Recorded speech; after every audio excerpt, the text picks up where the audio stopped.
오늘 우리가 함께 나눌 말씀의 제목은 야곱의 장자 명분입니다. 우리 지난주까지 2주에 걸쳐서 누구의 삶에 대해서, 누구의 인생에 대해서 살펴보았는가 하면 이삭이라고 하는 사람에 대해서 살펴보았어요. 그렇죠? 이삭의 아버지는 누구였죠? 아브라함이었죠. 이삭의 아들이 오늘 누구겠어요? 야곱입니다. 그래서 오늘부터 이 야곱에 대해서 살펴볼 텐데, 아브라함 이야기를 우리가 길게 살펴봤어요. 그렇죠? 그리고 이삭은 좀 짧았습니다. 다시 야곱의 이야기는 좀 길 것 같아요. 대충 기억하시겠지만 이번 기회를 통해서 야곱의 인생이 이랬었지라는 것을 좀 이렇게 쭉 보실 수 있기를 원하고요. 특별히 오늘은 우리가 읽으셔서 아시겠지만 야곱의 출생 그리고 야곱의 장자권에 대해서 오늘 같이 살펴보도록 하겠습니다. 다시 말씀드리지만 오늘 우리가 야곱의 이야기를 함께 나누지만 이 본문의 주인공은 누구겠어요? 예, 정확하게 모르더라도 무조건 성경 본문의 주인공은 예수님입니다. 그래서 야곱이 이렇게 했으니까 난 이건 하지 말아야 되겠다. 야곱이 이렇게 잘했으니까 나는 이거 해야 되겠다는 2차적으로 배우시지 말라라는 얘기가 아니라 2차적으로만 배우세요. 1차적으로 성경이 하고 싶은 이야기는 항상 예수님 이야기예요.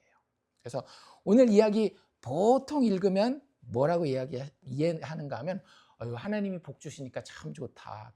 복 중에서부터 이 어머니 뱃속에서부터 하나님 복 받으니까 참 좋다. 그런 이야기. 그리고 그 팥죽 파는 이야기에서는 에서처럼 저러면 안 되지. 또 뭐라고도 이야기하는가 하면 야곱도 나빴어. 거짓말했잖아. 다 맞는 얘기예요.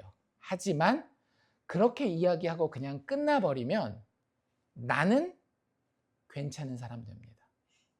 여러분들 성경 앞에 설 때에 예배 자리에 설 때에 괜찮은 사람으로 서면 예수님이 안 만나줘요. 예수님 뭐라 그랬어요? 내가 건강한 자를 위하여 오지 아니하였다.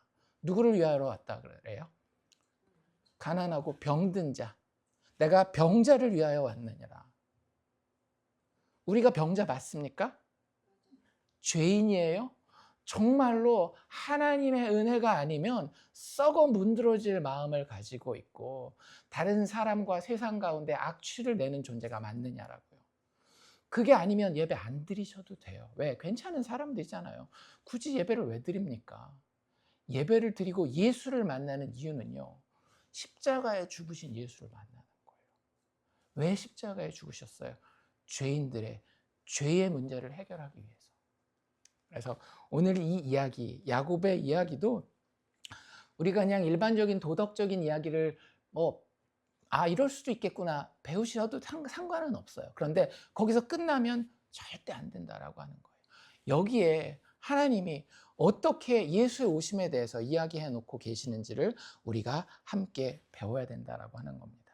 특별히 우리가 두 가지 사건을 본다라고 했잖아요. 야곱의 탄생과 야곱이 장자권에 대해서 어떻게 여겼는지 이 두 사건을 통해서 드러난 하나님의 언약의 씨, 계속해서 우리가 이야기하고 있죠. 아브라함에게서부터 너의 씨, 약속의 씨, 언약의 씨에서 대해서 이야기를 하는데 이 야곱의 두 사건이 드러내는 이 언약의 씨에 대한 계시가 무엇인지, 즉 예수님에 대한 하나님의 진리가 무엇인지를 오늘 우리가 함께 발견할 수 있기를 원합니다.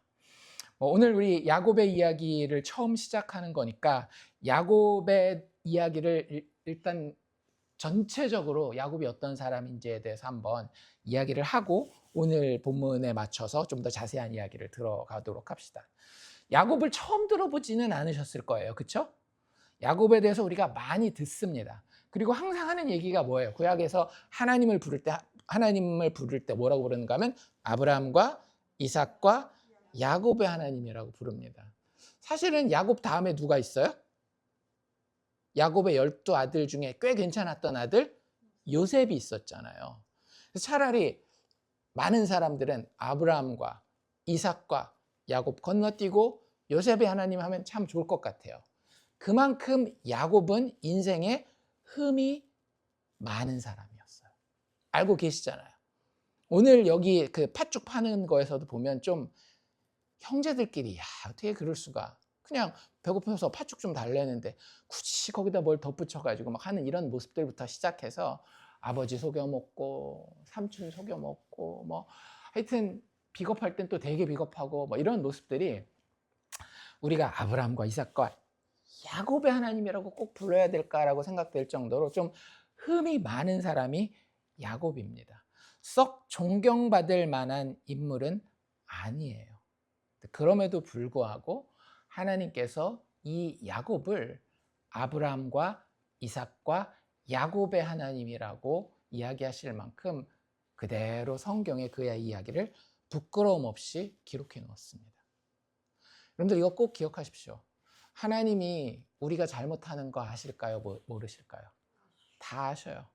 하나님이 우리 못난 부분 아실까요? 모를까요? 다 아셔요. 사람 앞에는 숨길 수 있지만 하나님 앞에는 절대 못 숨깁니다. 하나님이 우리의 그 못난 모습 부끄럽게 생각하실까요? 부끄럽게 생각하지 않으실까요? 하나님 절대 우리의 못난 모습을 부끄럽게 생각하지 않으십니다. 그래서 예수 믿는 걸 복음이라 그러는 거예요. 기쁜 소식이라 그러는 거예요. 못난 부분 다 있죠. 어떤 사람은 뭐 정말 다 잘생겼는데 발가락 하나만 못생겼어요. 그래가지고 맨날 양말 맨날 꼭 신고 다녀야 돼. 그럴 만큼 인간에게는 어디 한 부분 가면 부끄럽고 수치스러운 부분이 있기 마련입니다. 그런데 하나님은 우리의 부끄러움을 부끄럽게 여기지 아니하시는 분이에요. 하나님은 야곱의 하나님이라고 불리우는 것을 전혀 개의치 아니하십니다. 이 하나님이 야곱의 인생을 풀어가는 걸 보십시오. 나중에 얼마나 하나님이 이 야곱을 오히려 아끼고 품고 끝까지 끌고 가시는지. 그래서 그런 사람이 야곱이라고 하는 사람이었습니다. 야곱은 형 에서와 함께 이삭과 리브가의 쌍둥이 아들로 태어나죠. 그래서 그 당시에 이삭이 몇 살이었는가 하면 오늘 우리가 읽은 데 나와 있었는데요. 이삭이 결혼한 거는 40세였지만 이 쌍둥이 아들 에서와 야곱을 낳은 것은 그로부터 20년이 지난 60세였습니다. 그러니까 상당히 나이가 먹어서 늦음하게 낳은 아들이 바로 이 에서와 야곱, 그중에 이제 야곱이라고 하는 존재인데요. 결혼 20년 차가 돼서야 쌍둥이 아들을 낳게 돼요. 하나만 더 우리가 생각해 볼 건 뭐냐면 그때 아브라함은 살아 있었을까요? 죽었을까요? 아브라함 아직 살아 있습니다. 왜냐하면 아브라함이 몇 살까지 살았어요? 175세까지 살았다라 그랬잖아요. 그러면 이삭이 60세면 아브라함은 160세예요. 그러니까 175세가 되려면 아직 15년 남았죠. 그러니까 아브라함은 자기 아들 보고 누구까지 본 거예요? 쌍둥이 손주까지 본 거예요. 그리고 그 15년 동안 자기 아들뿐만 아니라 손주가 되는 에서와 야곱까지 볼 기회가 아브라함에게는 있었던 겁니다. 근데 그런 이야기는 성경이 해요, 안 해요? 안 해요. 그냥 성경에서 중요한 이야기는 뭐예요? 하나님이 언약이 얼마나 신실하셨는지, 그리고 그 은혜가 얼마나 그들의 삶 가운데에 실체가 되었는지가 중요하기 때문에 얼마나 손주 교육을 잘했는지 뭐 이런 것들은 기록하지 않고 있어요. 어쨌든 그게 야곱이 가지고 있는 배경입니다. 근데 태어날 때부터 좀 독특하게 태어났죠. 오늘 우리가 읽은 것처럼 이 야곱의 출생은 좀 신비로운 이야기를 하나 가지고 태어납니다. 뭐 태몽 같은 건 아니지만 어머니 뱃속에 있을 때에 되게 특별한 일이 있었어요. 어쨌든 이게 아브라함, 이삭, 야곱. 왜 이름들을 이렇게 불러요? 아브라함에게는 이삭 말고도 아들이 있었죠. 누가 있었어요? 이스마엘도 있었고, 우리 지난번에 살펴본 것처럼 그두라에게서 6명의 아들도 있었습니다. 그런데 굳이 아브라함과 이삭이라고 이야기하고, 이삭도 방금 보니까 쌍둥이 아들이지만 그 중에 에서가 아니라 야곱 이야기를 하는 이유가 있어요. 왜요?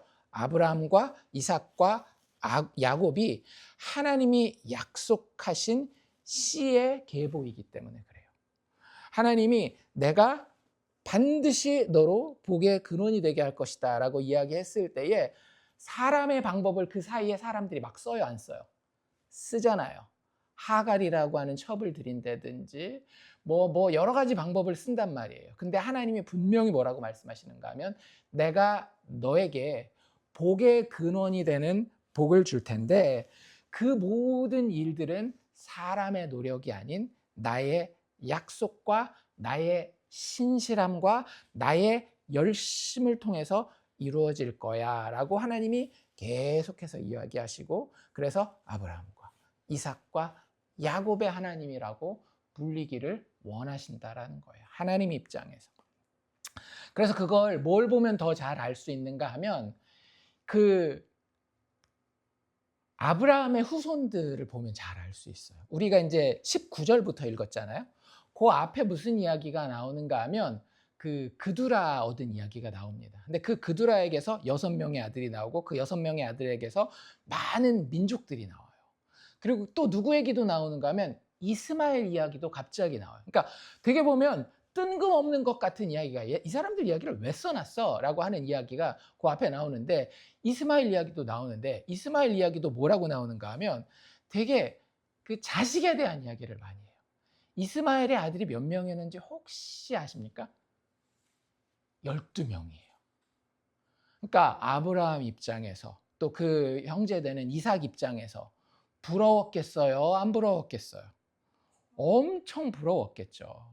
왜? 나는 약속을 받은 사람인데, 하나님의 약속을 받은 사람인데, 아브라함은 아들 하나 딸랑 낳았고 그 이삭은 자기 형 이스마엘이 12명 낳을 동안 20년 동안 아들이 한 명도 없었어요. 그러니까 이 상황이 되게 대비되어서 보이는 거예요. 성경이 일부러 그걸 보여주고 있는 겁니다. 봐라, 세상 사람들이 얼마나 풍요롭게 사는지. 그런데 하나님의 약속의 사람들 어떻게 되는지 좀 봐라. 하나님의 약속의 사람들 결국에는 애를 낳아요, 못 낳아요? 낳긴 낳아요. 그런데 그 과정이 어때요? 되게 힘들어요. 근데 우리는 뭐만 보는가 하면 그 힘든 것만 봅니다. 그런데 그들의 인생 가운데에 자손을 가지게 되는데 힘든 이유가 있어요. 뭔지 아십니까? 그들의 자손은 반드시 무슨 자손이어야 돼요?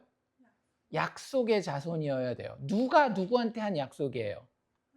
하나님이 그들에게 해주신 그 약속이잖아요. 그냥 아무 자손이나 받으면 돼요, 안 돼요? 안 돼요. 배고프다고 아무거나 먹으면 위험하잖아요. 숲에서 버섯 잘못 먹으면 어떻게 됩니까? 독버섯 먹어서 죽을 수도 있는 거예요. 하나님 그걸 알고 계시기 때문에 하나님의 약속의 자손에게는 반드시 약속의 씨만 허락하고 그들에게 그들을 통하여서, 약속의 씨를 통하여서 회복시키고 축복하기를 원하시는 거예요. 그런데 인간은 어때요? 자꾸 하나님을 믿고 신뢰하기보다는 누구를 믿고 신뢰해요? 자기 자신과 눈에 보이는 것들을 믿고 신뢰하잖아요. 눈에 보이는 거 자꾸 쫓아가는데 그거 따라가면 독버섯 먹는 거라고요. 그래서 하나님이 그들에게 하나님이 주시는 언약의 씨가 정말 하나님으로부터 온다라는 것을 가르치시고 보여주시기 위해서 그들이 자손을 가지는 과정이 쉽지 않도록 그들의 삶 가운데에 연단의 과정을, 인간의 시야로 봤을 때는 고난의 과정을 허락하시는 겁니다. 그래서 시편 기자가 뭐라 그래요? 고난받는 것이 내게 어려움이라 그래요? 유익이라고 이야기하잖아요. 왜요? 고난받지 않으면 우리는 본능적으로 뭘 찾게 돼 있어요? 눈에 보이는 것, 육체의 것, 편안한 것 찾게 돼 있기 때문에.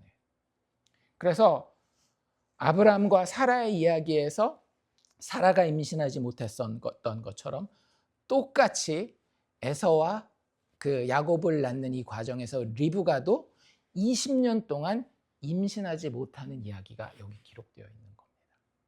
생각해 보세요. 결혼하고 20년 동안 애가 없어요. 얼마나 답답하겠습니까? 그나마 포기라도 하면 괜찮죠. 근데 이 사람들은 포기할 수 있어요, 없어요? 없어요. 왜? 하나님의 약속이 있으니까. 희망 고문인 거예요, 어떻게 보면. 하나님이 분명히 약속의 후손을 주고, 그냥 약속의 후손도 아니고 그를 통하여서 많은 민족이 복을 받는, 아니 모든 민족이 복을 받는 정말로 위대한 자손이 나온다라고 했는데 20년을, 아브라함 같은 경우는 25년 기다렸거든요. 20년 넘게씩들을 자녀를 못 갖는다라고 했을 때에 그게 결코 쉬운 일은 아니었을 거예요. 근데 그때 이삭이 그나마 아브라함보다 조금 나았던 건 뭐냐면 첩을 들이진 않았어요. 아브라함은 첩을 들이잖아요. 그리고 그 가운데에 이삭은 기도합니다. 아내가 자녀를 갖지 못했을 때에 아브라함은 여기저기 다니면서 어떻게 하면 애를 얻을까 그 생각했다라고 한다면, 그래도 그 다음 세대인 이삭 때에 가서는 조금 나아진 게, 내가 어떻게 할 수 없기는 한데 할 수 있는 게 있다라고 한다면 첩을 얻는 게 아니라 오히려 하나님께 기도하는 거라는 걸 이삭은 좀 배웠던 것 같아요. 그래서 여호와께 간구하였다라고 이야기를 합니다. 그때 하나님 어떻게 하셔요? 기도를 들으셔요. 잘 보십시오. 어렵긴 어려웠지만 하나님 뭘 기다리셨던 거예요? 그들이 믿음의 자리에 서길 기다리셨던 거예요. 아브라함도 마찬가지였잖아요. 계속해서 아브라함이 정말 믿음의 자리에 서서 하나님이 주실 그 씨만 바라고 있는지, 아니면 여전히 다른 데 한 발 더 걸치고 양다리 걸치면서 하나님 주시면 좋지만 안 주시면 내가 해야지 이런 생각 가지고 있는지.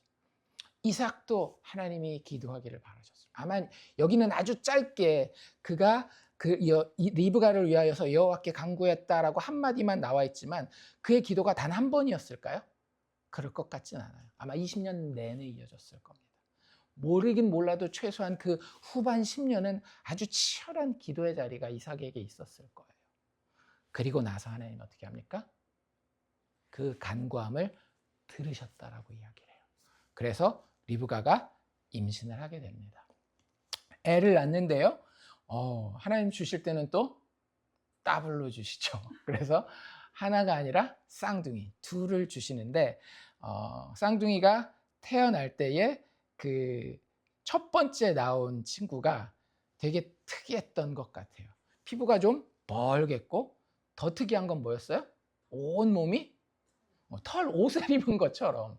그러니까 애기였을 때부터, 나중에 커서도 그러잖아요. 이삭이 눈이 안 보일 때 에서인지 야곱인지 어떻게 구분해요? 털이 있는지. 그 털이 어느 정도예요? 양의 털을 이렇게 갖다 놔도 이게 에서 털인가 보다 할 정도로까지 털이 많은 털의 사람이었는데, 그 털 많은 채로 에서가 태어납니다. 그래서 에서의 이름의 뜻이 뭘까요? 털이 많은 사람이라는 뜻이에요. 에서라는 이름 자체가 털이 많은 사람이라는 뜻입니다. 그리고 에서에게는 별명이 있었는데, 에서 말고 비슷하게 발음이 비슷한데 별명이 뭐였는가 하면 에돔이라고 부릅니다. 에돔. 그러니까 에서라고 부르기도 하고, 에돔은 어디서 많이 들어봤죠? 어디서 많이 들어봤어요? 그쵸, 지역, 나라 이런 걸로 해가지고 나중에 이스라엘 백성들이 막 출애굽할 때에 에돔이 와가지고 뭐 도와주네 안 도와주네 우리를 공격하네 마네 하는 그런 이야기로 나와요. 그게 에서의 별명이에요. 에돔은 무슨 뜻인가 하면 붉다, 빨갛다 이런 뜻이에요. 그래서 그 집에서 부를 때 에서라고 부르기도 하고 에돔이라고 부르기도 하고 뭐 그랬었던 친구가 이 에서라고 하는 그 쌍둥이 중에 첫 번째 아들이었습니다. 두 번째 나온 애도 보통 애긴 아니었어요. 겉보기에는 그냥 평범했을지 모르겠지만 얘가 하는 짓이 아주 유별났습니다. 뭐였어요? 예, 형님이 나오는데 그 형님 발 뒤꿈치를 꼭 잡고 나오는 거예요. 지가 먼저 나오려고 하다가 이게 형한테 밀린 거죠. 그래서 발 뒤꿈치를 잡고 안타깝게 2등으로 태어나게 됩니다. 에서의 뜻은 뭐 털이 많은 사람이라고 했다라고 한다면 야곱의 뜻은 뭘까요, 그러면? 예, 맞아요. 발 뒤꿈치를 잡다, 발꿈치를 잡다 이런 뜻이에요. 그러니까 뭐 그 당시에 이름을 되게 재밌게 지었던 것 같아요. 발꿈치를 잡다. 근데 그 발꿈치를 잡다라고 하는 게 그 당시 이스라엘 사회에서는요, 그냥 한 단어잖아요. 한 단어. 발꿈치를 잡다라는 말을 쓸 기회가 많을까요? 적을까요? 별로 없죠. 누가 누구의 발꿈치를 가서 잡겠어요. 그래서 발꿈치를 잡다라는 말이 사실은 많이 쓰일 만한 그런 단어가 아닌데 실제로 꽤 자주 쓰였습니다. 왜 그랬을까요?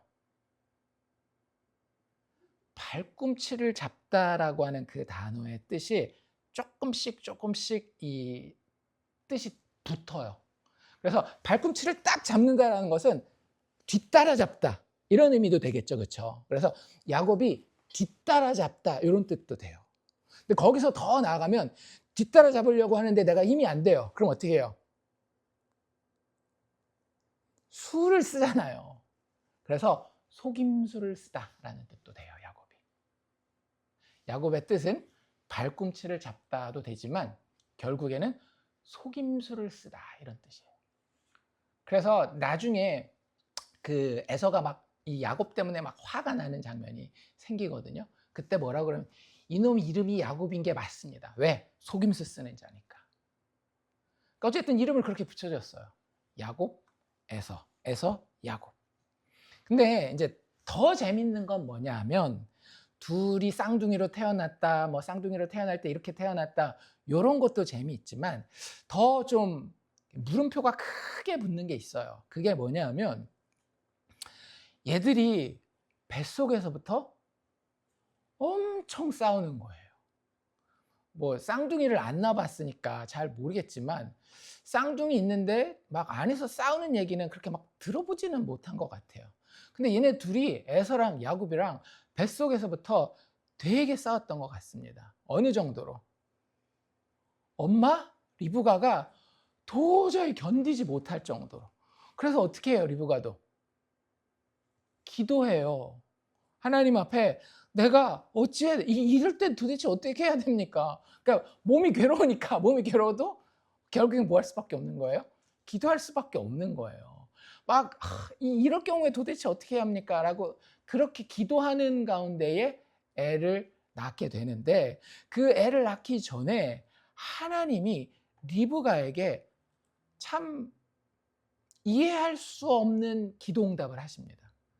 그 그리스 로마 신화에서는 이걸 뭐라고 얘기를 하는가 하면 신탁이라고 이야기를 합니다. 신탁. 신이 그 인간들에게 던지는 약간은 수수께끼 같은 예언? 뭐 이런 것들이에요. 근데 그 내용이 뭐였는가 하면 이렇게 해야 돼요. 여호와께서 그에게 이르시되 지금 분명히 리브가의 뱃속에는 2명의 아이들이 있는 거죠. 아기 둘이 있는 거예요. 쌍둥이로. 근데 뭐라고 하나님이 신탁을 주시는가 하면 두 아이가 아니라 두 국민이 내 태중에 있구나 라고 이야기를 하십니다. 그리고 그 두 국민에 대해서 뭐라고 이야기를 하는가 하면 이 두 민족이 내 복중에서부터 나누어질 것이다 라고 이야기를 합니다. 보통은 그 당대에는 옛날 이 시대에는 형제들끼리 어떻게 했어요? 힘을 모읍니다. 야곱의 12아들을 봐도 서로 뿔뿔이 흩어져서 내가 잘났네 네가 잘났네 하지 않고 힘을 모은다라고요. 그래야 그 당시에는 이 주변에 우리의 가문의 힘을 과시할 수가 있으니까. 근데 둘인데 어떻게 한다라는 거예요? 두 민족이 내 복중에서부터 나누어질 것이다. 그래서 싸웠던 거예요. 나누어질 거기 때문에. 그런데 둘이서 나누어질 정도로 막 다투는데 이 족속이 저 족속보다 강하겠고 둘이 부딪혀서 싸우는데 승부가 난다라는 거예요, 안 난다라는 거예요? 승부가 분명히 난다라는 거예요. 둘 중에 한 놈이 이길 거라는 거예요. 그럼 우린 보통 뭐라고 생각하기 쉬워요? 큰 애가 당연히 그렇게 생각하잖아요. 물론 그렇지 않은 경우들도 많이 있지만 그건 이제 겪어본 다음에 그러는 거고 겪어보기 전에는 무조건 큰 애가 나이로 봐도 그렇잖아요. 물론 여기서는 이제 뭐 몇 초 차이 안 났겠지만 큰 애가 그 당시 문화로서는 더 많은 기대도 받고 실질적으로 더 많은 가족의 이 지원도 받는단 말이에요. 그래서 이 족속이 저 족속보다 강하다라고 한다면 당연히 장남이 잘 되겠나 보다 이런 생각을 하기 쉽단 말이에요.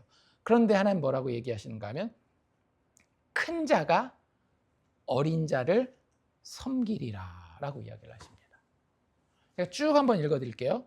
두 국민이 내 태중에 있구나. 두 민족이 내 복중에서부터 나누이리라. 이 족속이 저 족속보다 강하겠고 큰 자가 어린 자를 섬기리라 라고 이야기하고 있어요. 하나님이 하고 싶으신 얘기가 뭐예요? 도대체 하나님이 무슨 얘기를 하고 싶으셔서? 이걸 잘 알아야 이 야곱의 이야기의 진짜 의미를 알게 되는 겁니다. 많은 사람들이 이 부분 대충 이해하고 그냥 넘어가요. 왜? 그 뒤 이야기는 내가 충분히 이해할 만하고 흥미진진하고 재밌으니까 막 드라마가 일어나잖아요. 이 부분은 어때요? 이해가 안 돼요. 그냥 이거 뭐지? 이 정도는 될런지 모르겠지만 이걸 충분히 품고 묵상하고 왜 하나님이 모든 야곱의 이야기 제일 앞에다가 서문으로 놔둔 거 아니에요. 왜? 모든 야곱의 이야기는 이걸로 해석해야 된다. 이기 때문에 맨 앞에 나온 거예요. 두 민족이, 두 국민이 리브가의 태중에 있었고 두 민족이 그 복중에서부터 나누어질 것이고 이 족속이 저 족속보다 강할 텐데 그중에 특별히 큰 자가 어린 자를 섬기게 될 것이다 라고 하는 것의 의미에 대해서 우리가 꼭 기억해야 됩니다. 우리가 보게 되는 앞으로 오늘부터 계속 보게 되는 이 야곱 이야기는 야곱 개인의 이야기가 주가 아니에요. 여기도 야곱이 에서보다 더 날 것이다 아니면 형님이 동생보다 못해서 동생 밑에 갈 것이다 이렇게 개인으로 이야기하고 있지 않죠. 나라와 민족과 더 거대한 의미에서의 이 둘의 충돌에 대해서 이야기하고 있다고 하는 거예요. 둘 중에 하나를 막 악한 사람, 둘 중에 하나를 선한 사람 만들려고 하는 게 아니라 이 아이들의 탄생을 통해서 하나님은 뭘 보여주려고 하는 건가 하면 약속의 씨에 대해서 약속의 씨가 어떤 존재가 될 것인지 그가 어떤 모습으로 올 것인지를 예고하고 그게 어떤 그림인지를 미리 보여주고자 하는 거예요. 야곱이 잘나고 못나고랑 상관이 있어요? 없어요? 상관이 없습니다. 야곱보다 더 잘난 사람들 많았고요. 그 당시에 야곱보다 더 못난 사람들도 많았습니다. 그런데 하나님은 유난히 야곱을 택했어요. 왜요? 자기가 부르신 자기가 선택하신 아브라함과 이삭을 통해 태어난 약속의 씨의 계보에 있는 사람이었기 때문에 그게 중요한 거예요. 야곱이 잘났네 못났네는 그냥 따지지 마십시오. 야곱이 나보다 잘난 부분도 분명히 있고요. 야곱이 나보다 못난 부분도 분명히 있어요. 그런데 그거 이야기하려고 하는 것이 아니라 야곱의 위치가 어디냐라고 하는 거예요. 야곱은 하나님이 죄악으로 멸망하고 죽어야 할 인류 가운데 약속하신 여자의 후손 약속의 씨의 계보에 이어지는 그 자리에 있는 거예요. 그가 부족하건 그가 부족하지 않건 상관없이. 그런데 그 약속의 씨가 오는 모습이 어떤 모습인지를 보여주겠다라고 하는 거예요. 처음부터 어떤 모습인지 제가 간단하게 요약해서 설명해 드릴게요. 약속의 씨는요, 약속대로 하나님의 택하심을 따라 인간의 생각 넘어서 오시게 됩니다. 다시 한번 세 가지. 약속의 씨는 어떻게 온다라고요? 약속의 씨니까 당연히 약속대로. 두 번째, 하나님의 택하심을 따라. 세 번째, 인간의 생각 너머의 모습으로 오시게 된다라고 하는 거예요. 이게 되게 중요합니다. 제가 아까도 계속 말씀드리지만 사람은 육체를 가지고 살아가다 보면 어디에 길들여지게 돼 있어요? 육체에 길들여지게 돼 있어요. 뭐가 제일 중요하십니까? 솔직히. 돈 중요하잖아요. 렌트 낼까 안 낼까? 내가 이 집에서 쫓겨날까 안 쫓겨날까? 이게 제일 중요하잖아요. 내 몸이 아파가지고 내가 오늘 말씀을 못 봤는데 기도를 못 했는데 오늘 요즘에 내가 그 영적인 생활이 참 하기는 하지만 되게 막 그 메말라 있는데 이게 중요해요? 아니면 나 이빨 아파가지고 죽겠어. 이게 더 중요해요. 이빨 아픈 게 훨씬 더 신경 쓰이고 훨씬 더 내 집중력을 많이 가져가잖아요. 왜? 우리가 육체를 가지고 살기 때문에. 근데요, 육체를 가지고 살면 육체를 따라 죽어요. 하나님이 우리를 만드셨을 때는 육체를 따라 죽도록 만들지 않으셨어요. 그게 아담과 하와였단 말이에요. 근데 그들이 어떻게 해요?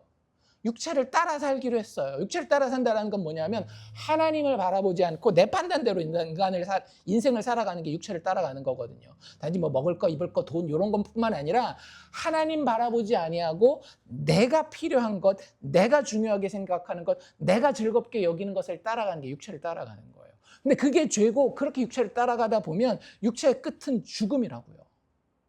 우리가 당하는 여러 가지 어려움과 고난들이 사실은 그 죄의 죽음에 근거해 있는 거예요. 근데 거기서 살릴 수 있는 길을 하나님이 인간이 처음 타락했을 때부터 허락하셨어요. 누구를 통해서? 여자의 후손을 통해서. 그리고 그 여자의 후손의 소망이 다 망가져가는 것 같을 때 누구를 택하신 거예요? 아브라함을 택하셨어요.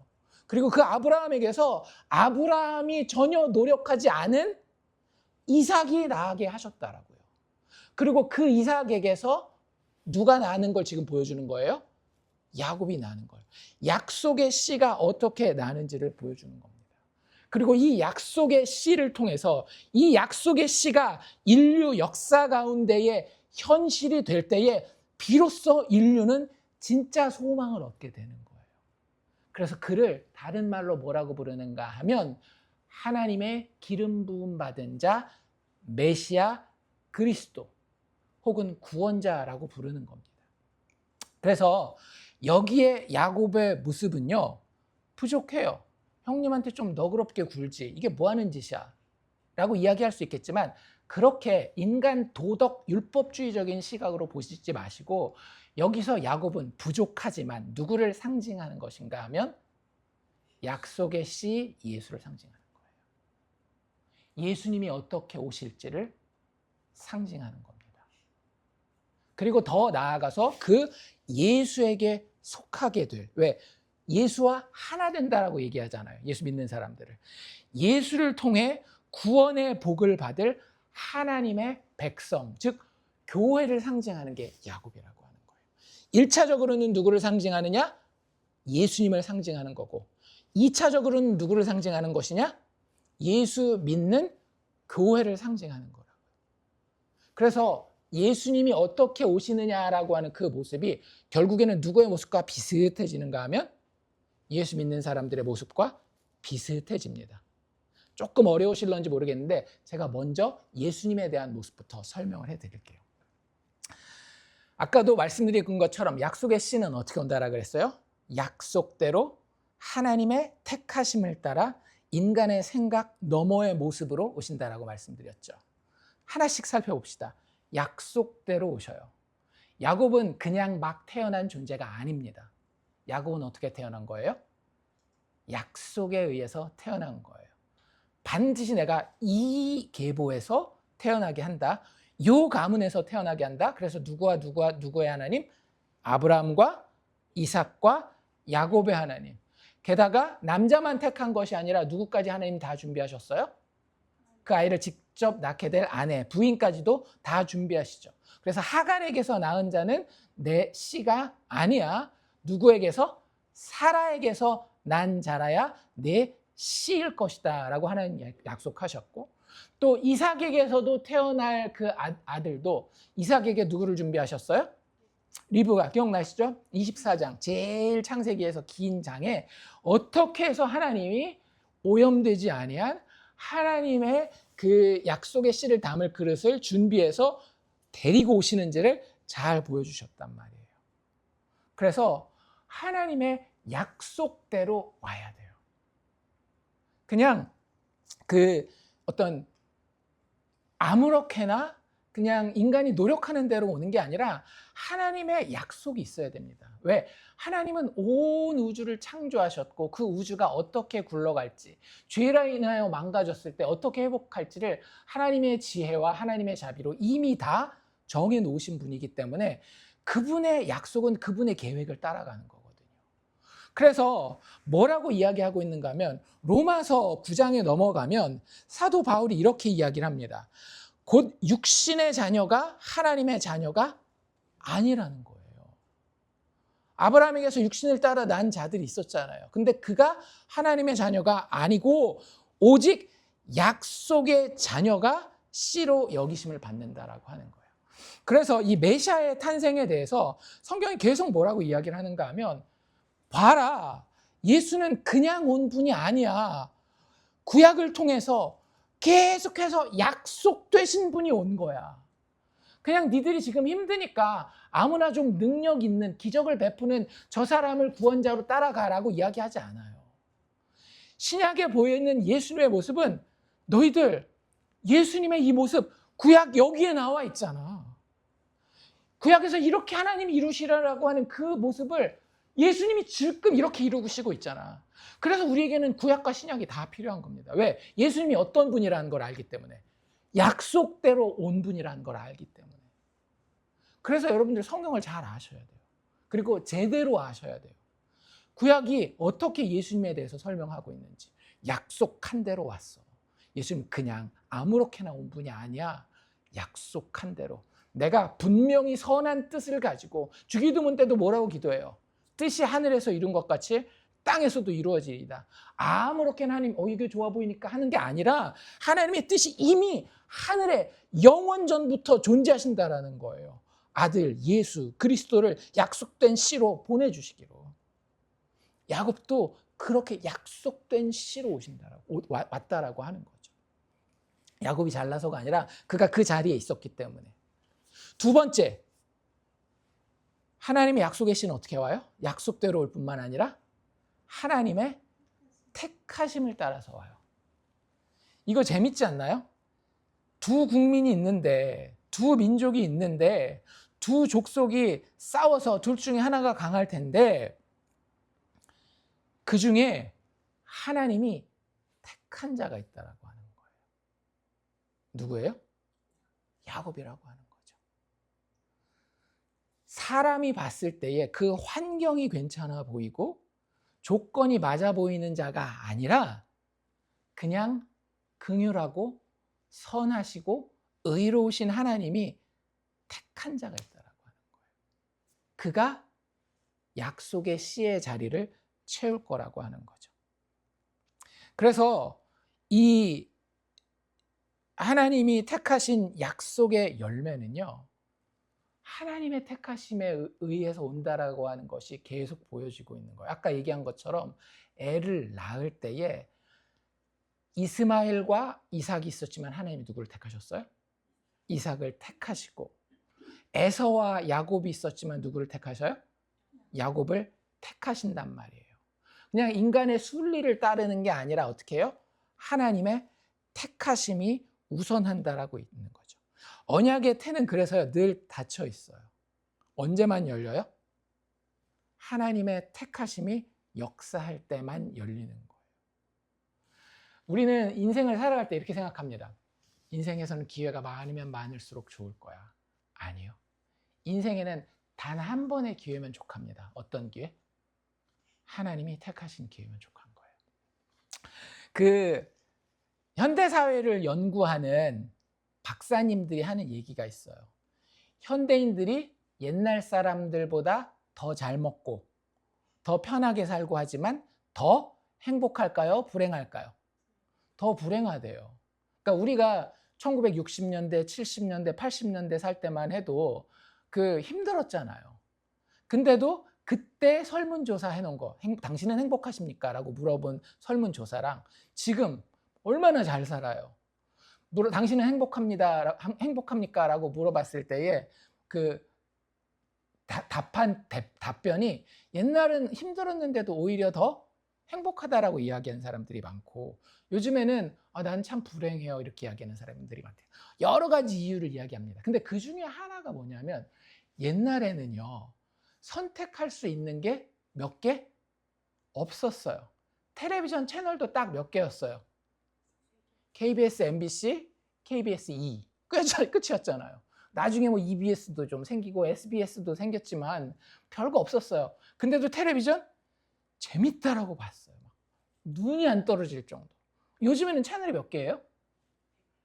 셀 수가 없죠. 수백, 수천 개, 언제든지 내가 원하면 뜨는 유튜브에 뭐 별의별 게 다 있어요. 근데도 좀 보다 보면 실증 나니까 틱 다음 걸로 넘기고 다른 거 틀고 막 이러잖아요. 그 학자들이 하는 얘기가 뭐냐면, 사람은 살 게 많아지면 행복해지는 게 아니라 오히려 불행해진대요. 왠 줄 아세요? 사람의 욕심 때문에 그래요. 내가 요걸 택했어요. 그러면 무슨 생각이 자꾸 나요?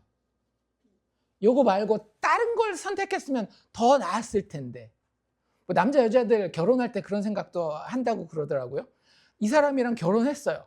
근데 사는데 막 엄청 좋지는 않아. 그럼 무슨 생각해요? 그때 내가 이 사람이랑 결혼하지 말고 딴 사람이랑 결혼했으면. 이런 생각. 옛날에는 그런 생각 잘 안 했잖아요. 왜? 어디서 보고 비교할 대상이 없으니까. 그래서 옛날에는 그냥 결혼하면 이 사람이 내 사람인 줄 알고 평생 행복하게 사는데, 요즘엔 어때요? 맨날 드라마에 나오잖아요. 드라마에 맨날 나오는 게 뭐예요? 나는 결혼했지만 결혼하고 나서도 나의 진짜 사랑을 결혼 밖에서 찾았어. 그래가지고 막 이혼하고 딴 여자랑 결혼하고 딴 남자랑 결혼하고 막 그러고 있단 말이에요. 행복해 보여요? 드라마에서는 아름답게 포장하니까 그럴지 모르겠지만 그렇지 않아요. 제가 드리고 싶은 이야기는 뭐냐면요, 우리에게 선택이 많아진다라고 하는 것이 사실은 우리에게 행복한 게 아니에요. 하나님 우리에게 단 하나의 인생만 결정하셨습니다. 우리는 그 가운데 순종함과 모험하는 흥미진진함으로 순종함 가운데 그 인생을 발견해 나아가는 거예요. 그 가운데 하나님의 그 정해놓으신 계획 중에 하나가 뭐냐면, 하나님의 메시아, 하나님의 약속한 씨에 대해서도 하나님이 택해 놓으셨다라고 하는 거죠. 그래서 로마서 9장에서 똑같은 그 구절에서 사도 바울이 뭐라고 이야기를 하는가 하면, 이 야곱과 에서의 이야기를 정확하게 짚으면서 이렇게 얘기를 합니다. 그 자식들은 에서와 야곱을 이야기를 하는 겁니다. 그 자식들이 아직 나지도 아니하고 태어나지도 않았잖아요. 그리고 무슨 선이나 악을 행하지 아니한 때에. 그렇잖아요. 뱃속에 있는데 무슨 선이나 악을 오죽이나 했겠어요. 나지도 아니하고 무슨 선이나 악을 행하지 아니한 때에 택하심을 따라 되는 하나님의 뜻이 행위로 말미암지 않고 오직 부르시는 이로 말미암아 서게 하려 하셨다라고 이야기를 해요. 인간의 노력이나 인간의 기대나 인간의 계산에 의해서 약속의 씨는 준비되거나 오시지 않는다라고 하는 거예요. 약속의 씨는요, 하나님이 택하신 분이어야 돼요. 하나님 누굴 택하셨어요? 자기 독생자 예수 그리스도를 택하셨어요. 그래서 그게 예수님이 오실 모습이라는 거 하는 거예요. 하나님의 약속하신 그 모습이 있어야 되고, 그리고 하나님의 택하신 증거가 있어야 돼요. 그래서 예수님 세례 받을 때 뭐라고 하늘에서 음성이 들려요? 이는 내 사랑하는 아들이라. 내 택자가 맞다라고 정확하게 이야기해요. 아무리 누가 와서 우리에게 내가 하나님의 아들입니다, 나를 믿으십시오, 사이비 교주가 얘기를 해도 하나님의 증거가, 하나님의 택하심이 없으면 다 거짓이라는 거예요. 그러니까 그 사이비 종교 이단에 빠지는 게 말이 안 되는 게, 그 사람들에게는 하나님의 택하심이 보이지 않잖아요. 자기가 주장할 뿐이지. 오직 예수 그리스도에게만 그 증거가 있다라고 하는 겁니다. 그리고 마지막 세 번째가 뭐예요? 하나님의 약속의 씨는 약속대로 하나님의 택하심을 따라 인간의 생각 너머의 모습을 오십니다. 이게 여기서 제일 재미있는 모습이었어요. 뭐 두 민족이 나뉜다, 둘이 다툰다, 여기까지는 그냥 상식적으로 이해할 수 있잖아요. 그런데 둘이 다투는데 그 결과가 어떻게 된대요? 큰 자가 어린 자를 섬길 것이다 라고 이야기하고 있죠. 사람들은 보통 뭘 기대한다라고요? 어린 자가 큰 자를 섬기는 것을 기대하고 있어요. 그런데 하나님이 보내실 하나님의 약속의 씨는 인간의 생각 넘어 기대하지 않았던 모습으로 오신다라고 하는 거예요. 이게 너무너무 중요합니다. 왜냐하면 오늘날 교회 안에 예수님을 내 기대치와 맞추려고 하는 사람들이 진짜 많아요. 어떻게 맞추려고 해요? 내 기대치는 뭐예요? 내 기대치는 딱 정해져 있지 않나요? 인생을 어떻게 사는 게 좋은 건가? 내 자식이 어떻게 되는 게 좋은 건가? 내 건강이 어떻게 되는 게 좋은 건가? 지금 내 통장의 잔고가 어떻게 되는 게 좋은 건가? 다 기준이 있으시죠? 난 내 통장이 마이너스가 되어야 되는 게 내 기준이야. 이렇게 생각하세요? 전혀 그렇게 생각 안 하시잖아요. 나는 내 아이가 병드는 게 내 그 아이에 대한 기준이야. 그렇게 생각하세요? 저도 그렇게는 생각해 본 적이 없어요. 그런데 하나님이 하나님의 약속의 씨를 보낼 때 우리가 전혀 기대하지 않는 모습으로 보내신다라는 거예요. 어떤 모습으로요? 우리가 잘 알고 있는 이사야 53장 제가 읽어드릴까요? 그는 주 앞에서 자라나기를 푸르고 강한 나무처럼이 아니라 연한 순 같고 마른 땅에서 나온 뿌리 같아서. 그 모양이 어떻겠어요? 고운 모양도 없고 풍채도 없은즉 우리가 보기에 흠모할 만한 아름다운 것이 있다 없다? 없도다. 근데 우린 교회 가면 뭐 찾아요? 이야, 교회 크다, 좋다. 야, 사람들 많이 모였네.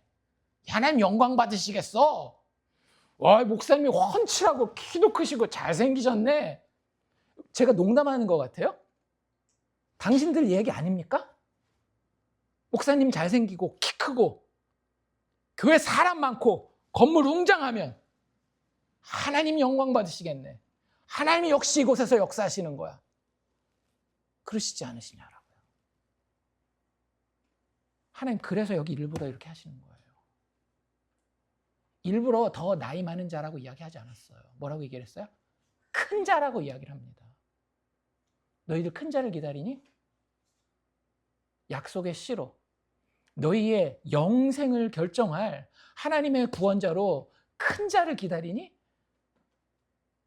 아니, 난 그렇게 보내지 않을 거야. 어리고 작고 약한, 우리가 보기에 흠모할 만한 아름다운 것이 아무것도 없는 그런 자를 내가 보낼 거야. 그래서 하나님의 메시아를 수천 년 동안 기다려왔었던 이스라엘 백성들, 하나님이 약속하신 씨, 예수가 오셨을 때 어떻게 했어요? 다 거절하잖아요. 왜? 그들은 뭘 기다렸기 때문에? 그들이 흠모할 만한 큰 자를 기다렸기 때문에. 약속이고 나발이고 하나님의 택하심이고 다 필요 없으니까 우리 눈에 만족할 만한 자 데려와요. 예수 당신은 아니잖아. 그들이 만족했던 왕이 누굽니까? 사울 아니었습니까? 왜요? 키 크고 잘생겼으니까. 눈에 보기에 흠모할 만한 것이 있었으니까. 하나님 그러시지 않으시겠다라는 거예요. 왜요? 왠 줄 아십니까? 하나님이 그렇게 잘난 모습으로 오잖아요? 우리가 죽어야 돼요. 우리가 살 수 있는 길이 없다라고요. 끼리끼리 논다 그러잖아요. 부자들 만나가지고 결혼시키는 거 보시지 않습니까? 하나님이 우리 앞에 정말로 흠모할 만한 것들로 가득한 큰 자로만 우리에게 오신다라고 한다면 우리는 하나님의 나라에 끼일 자격이 안 되는 자들이에요. 하나님이 우리의 그런 모든 기대를 다 깨뜨리시고 심지어는 자신의 자존심까지도 다 깨뜨리시고 어떻게 오셨어요? 성육신 하셔서 낮은 자 인간의 모습으로 이 땅에 오시지 않습니까? 그리고 와서도 대접을 받아요? 못 받아요? 대접 못 받고 수치를 받고 고난당하시잖아요. 그리고 죽으시고요. 십자가에서 피를 철철 흘리고 살을 찢으시면서 물을 다 쏟아내셔서 죽으셨단 말이에요. 큰 자로 우리에게 비춰지지 않았기 때문에. 우리에게는 무시당할 만한 작고 연약한 마른 땅의 뿌리 같은 연약한 순 같은 모습으로 이 땅에 오셨기 때문에 그는 그런 대우를 받으셔야 됐던 겁니다. 그리고 하나님은 그걸 부끄러워하지 않고 여기 이야기하고 있는 거예요. 큰 자가 어린 자를 섬기리라. 내가 마지막에 택할 나의 씨가 누군지 알아? 큰 자가 아니야. 내가 택할 나의 기름 부음 받은 자는 나의 씨는 작은 자야. 내 앞에 어리다라고 이야기하는 겸손한 자예요. 그게 누구라고요? 예수님이라고요. 약속의 씨는 언제나 사람이 지목하지 않을 쪽으로 흘러왔습니다. 그렇지 않나요? 이스마엘 대신 이삭을 선택하셨고, 에서 대신 야곱을 선택하셨고, 또 그 야곱의 12아들 중에 장자는 누구였어요? 르우벤이었지만 르우벤 대신 거의 끝에서 꼬레비에서 두 번째 된 요셉을 선택하시고, 나중에 왕도 잘난 사울 대신 다윗을 선택하시고, 항상 하나님은, 그러니까 그게 불쌍해서 그런 게 아니라 우리의 눈과 다른 기준이 있어요. 그러니까 우리가 겸손하면 하나님이 또 받아줄 거야 해서 나는 겸손하니까 하면서 겸손함을 막 하나님 앞에 의로 내세우는데, 그런 이야기를 하려는 게 아니라 하나님이 내가 작은 자가 되고 낮아지지 않으면 너희를 구원할 수 없기 때문에 내가 그렇게 낮아질 거야를 보여주기 위해서 지금 계속해서 이런 밑밥을 깔고 있는 겁니다. 그리고 실제 예수님은 낮은 자로, 작은 자로, 어리고 연약한 자로 이 땅에 오시는 거예요. 그리고 오직 그에게만 약속의 씨의 소망과 축복이 있는 겁니다. 왜? 약속의 씨를 통해서 하나님이 약속한 게 뭐예요? 너를 통해서, 그 약속의 씨를 통해서 모든 민족이 복을 받을 것이다 라고 이야기하잖아요. 이 야곱은 이 사람이 지금 잘났고 못났고를 떠나서 그 자리가 하나님의 약속의 씨가 어떻게 올지를 보여주는 자리라고 하는 거죠.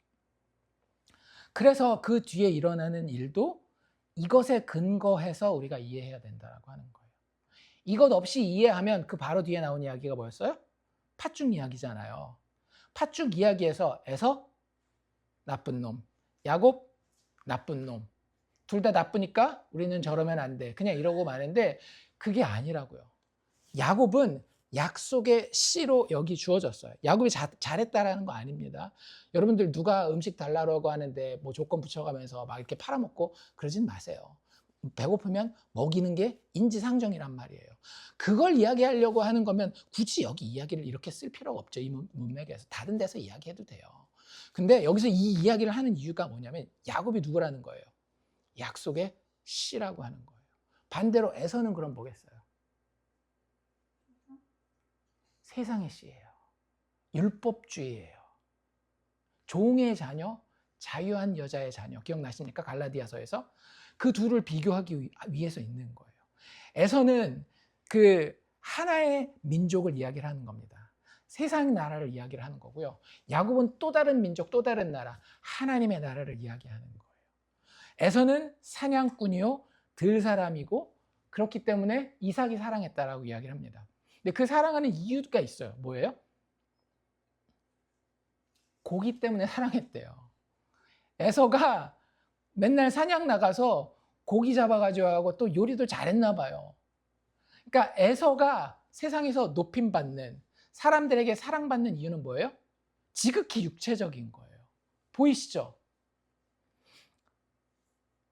그런 사람이었어요. 야곱은 그 반면 어떤 사람이었는가? 조용한 사람이고 장막에 거주했대요. 이게 뭐 이쁨 받을 만한 어떤 이유가 되나요? 특별히 이쁨 받을 만한 이유가 없어요.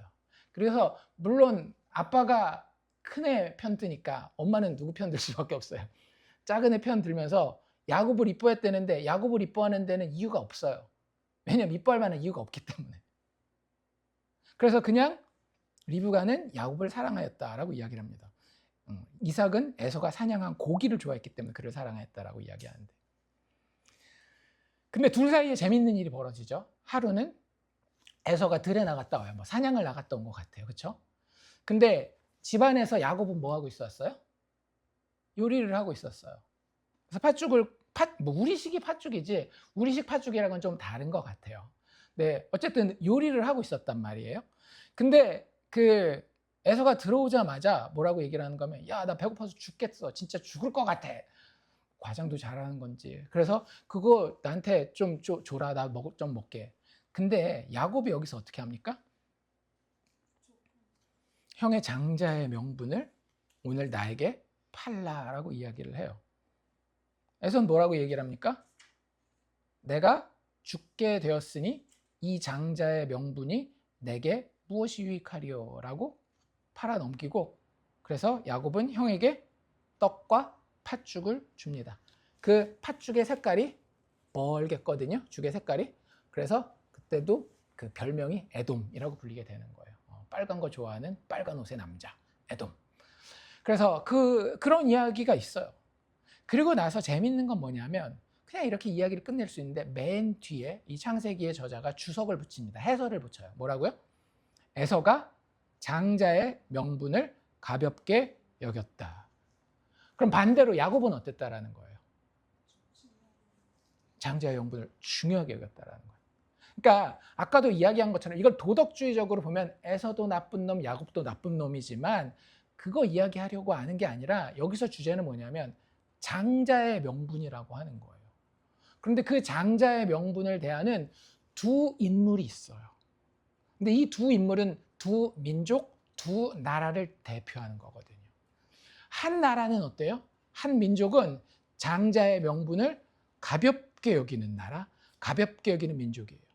또 다른 하나는 내가 나쁜 놈이 되는 한이 있더라도, 심지어는 거짓말을 하는 한이 있더라도, 아니면 야비하게 거래를 하는 한이 있더라도 이 장자의 명분을 사모하고 따라가는 나라, 그런 민족이 있다라고 하는 거죠.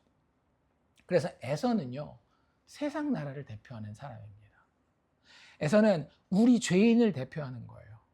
장자의 명분을, 장자권을 아주 가볍게 여겨요. 이게 무슨 얘기냐면 눈에 보이는 것 때문에 하나님을 아주 쉽게 대체해버리는 사람입니다.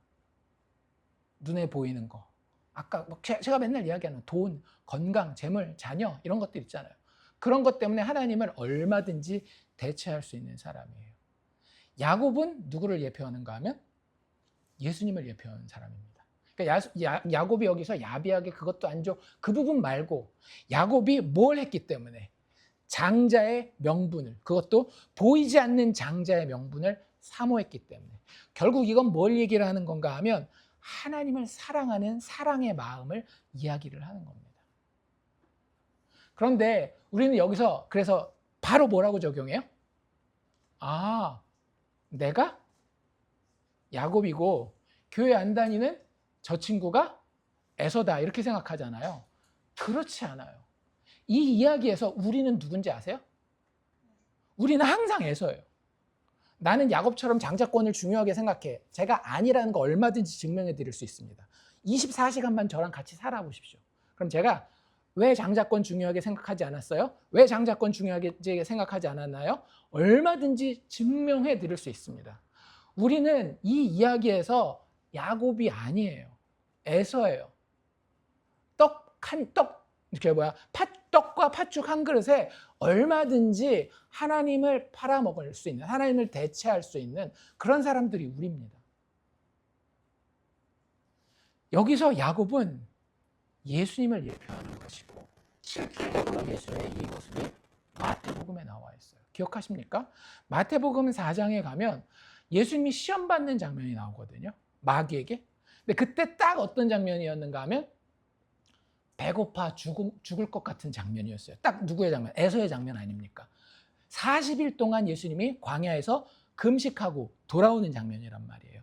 에서가 더 배가 고팠겠어요? 예수님이 더 배가 고팠겠어요? 당연히 예수님이 더 배가 고프죠. 그런데 거기에서 음식을 가지고 시험하는 자가 등장합니다. 누구예요? 마귀 사탄이 등장해요.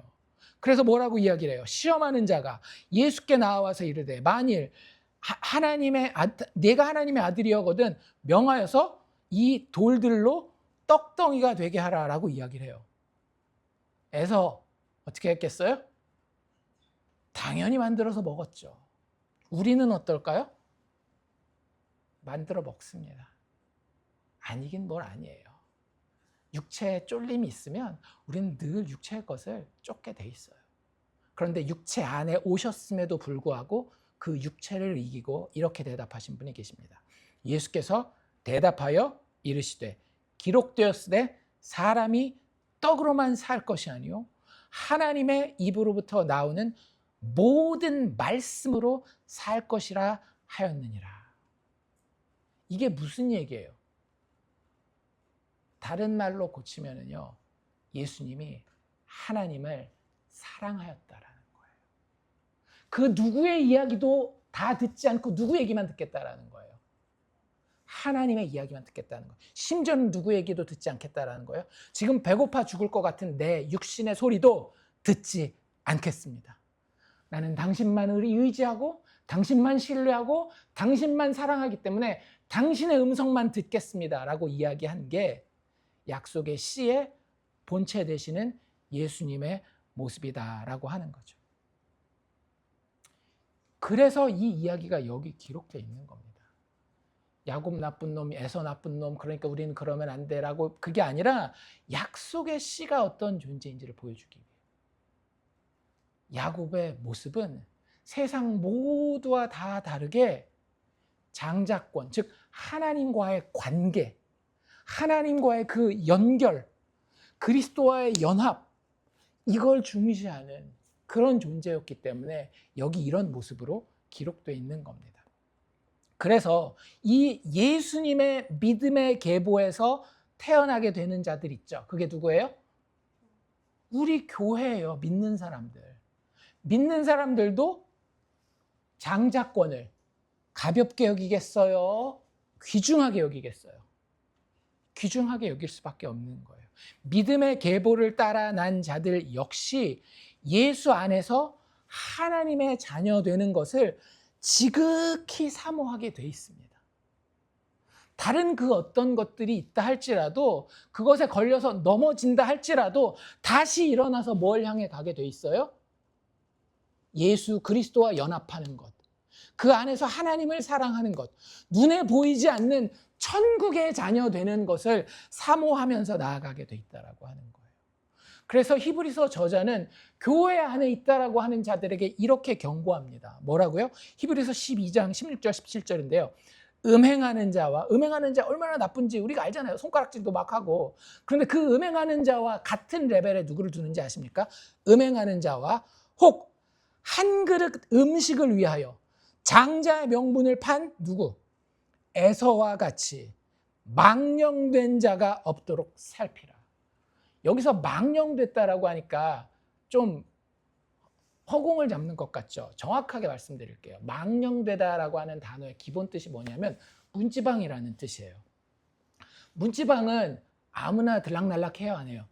아무나 들락날락하고 아무나 밟고 지나가는 거예요. 그만큼 쉽게 접근할 수 있는 이런 뜻이고 아무렇게나 대할 수 있는 이런 뜻이에요. 망령된 자라고 하는 것은 하나님을 그렇게 아무렇게나 대하는 거예요. 뭐와도 바꿀 수 있어요. 무엇과도 못 바꾸는 게 아니라 뭐와도 바꿀 수 있는 거예요. 어떤 목사님이 그러시더라고요. 만약에 에서가 배고파서 팥죽 달라라고 했을 때 야곱이 형님 방금 사냥해가지고 온 그 고기랑 바꿉시다 했으면 바꿨을까요? 안 바꿨을까요? 잘 모르겠지만 그 목사님은 그러시더라고요. 아마 절대 안 바꿨을 겁니다. 왜? 이건 내 눈에 보이는 내 재산이니까. 또 뭐 이런 거랑도 바꿀 수 있겠죠. 형님 화살이 아주 좋아 보여요. 형님 창이 아주 좋아 보여요. 형님 팥죽 드릴 테니까 그 창이랑 활을 저한테 주십시오 라고 했으면 아마 군밤 맞았을 거라고. 절대 안 바꿨을 거라고. 에서의 마음은 그런 거예요. 근데 뭐는 그냥 냅다 나 가져 이렇게 얘기해요. 장자권은 옛다 너 가져라. 뭐 이딴 거 뭐가 뭐 중요해 하고 던져버린다라고 하는 거죠. 그래서 히브리 저자는 계속 이렇게 얘기를 합니다. 한 그릇 음식을 위하여 장자의 명분을 판 에서와 같이 망령된 자가 없도록 살피라. 교회 가운데 그런 사람 있으면 안 된다라는 거예요. 너희가 아는 바와 같이 그가 후에 나중엔 또 뭘 말해요? 축복받기를 원하잖아요. 축복을 이어받으려고 눈물을 흘리며 구하되, 근데 그 상태는 어떤 상태예요? 버린 바가 되어 회개할 기회를 얻지 못하였느니라. 하나님 앞에 어떤 자이십니까? 하나님을 함부로 대할 수 있는, 눈에 보이는 것과 얼마든지 바꿀 수 있는 망령된 자이십니까? 아니면 하나님을 그 무엇보다도 귀중하게 여겨서 그 어떤 것과도 바꾸지 않고 당신의 음성만 내가 사모합니까? 라고 이야기하는 그 예수 안에서, 예수 따라 예수 닮아 하나님만 사모하는, 하나님의 자녀 되는 것을 세상에 가장 귀한 것으로 여기는 하나님의 백성입니까? 그것이 이 이야기에서 우리에게 이야기하고자 하는 거예요. 예수가 그러셨어요. 그리고 그 예수에게 속한 자는 예수를 닮아갈 수밖에 없는 겁니다. 약속의 후손의 탄생은요, 그의 번영은, 그의 완성은 인간의 불가능함 속에서 이러한 하나님의 주권과 열심으로 그 씨의 완성을 통해서만 이루어진다라고 하는 겁니다. 그래서 그 씨를 통해서 이루어지는 구원에 대해서 사도 바울은 로마서 9장에서 계속해서 이렇게 이야기를 해요. 그런즉 원하는 자로 말미암음도 아니요, 다른 박질하는 자로 말미암음도 아니요. 내가 원한다라고 돼요? 안 돼요. 내가 열심히 다른 박질한다라고 돼요? 안 돼요? 안 돼요. 오직 긍휼히 여기시는 하나님으로 말미암음이니라. 이 야곱의 이야기를 통해 우리는 오실 하나님의 씨가 어떤 분인지 알아야 됩니다. 하나님은 긍휼히 여기셔서 우리와 같이 낮아지신, 우리가 전혀 생각할 수도 없는 그 십자가의 자리에서 우리를 구원하는 분이라고 하는 거예요. 그러니 내가 이렇게 신앙생활 잘한다라고 나대고 자랑하고 이러기 전에 뭐라고 생각해야 되겠어요? 내가 얼마나 큰 은혜를 받은 자인가. 하나님이 이렇게까지 약속하시고 이렇게까지 택하신 귀하신 하나님의 아들을 나를 위해 보내주셔서 내 죄를 위해 십자가에서 죽게 하셨으니 얼마나 내가 받은 은혜가 큰가. 늘 이것을 묵상하는 자가 되실 수 있기를 원합니다. 예수께서 어떻게 오셨는지 그것을 기억하셔서 믿음 가운데에 든든히 서서 마지막 임하실 주님의 나라의 완성을 소망하며 매일매일의 삶에서 예수를 더욱 사랑하는 우리 다 될 수 있기를 주의 이름으로 축원합니다.